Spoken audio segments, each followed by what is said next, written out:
مرحبا بكم متابعي قناة ستارز في فيديو جديد. ما تنسوش أصدقائي دعمكم لينا بالاشتراك في القناة وتفعيل الجرس باش يوصلكم جديد معنا، ومرحبا بكل تفاعلاتكم في التعليقات. أذنت النيابة العمومية بالقطب القضائي المالي لأعوان الفرقة المركزية الأولى للحرس الوطني بالعوينة بالاحتفاظ بأمنيين من شرطة وحرس وطني، وذلك على ذمة الأبحاث المتعلقة بإيقاف صاحب رخص بيع وتوزيع الخمور متهم بتبويض الأموال. وتجدر الإشارة إلى أن التاجر الموقوف أصيل قفصة ومقيم عادة بسيدي بوزيد، وتم إيقافه قبل حوالي أسبوعين. تحدث عنه وزير الداخلية السابق توفيق شرف الدين، حيث صرح بوجود عديد الأطراف التي تتولى حماية تاجر الخمور والتستر عليه حسب تصريحه.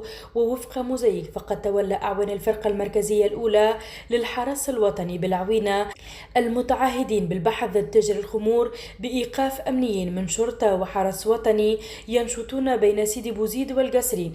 كما تم الاحتفاظ بإطار من المصالح الجهوية لوزارة التجارة بسيدي بوزيد وأعوان تابعين لإحدى مصالح وزارة المالية بين سيدي بوزيد والكيف، أيضا يشتبه في علاقتهم بتاجر الخمور الموقوف من أجل تبييض الأموال.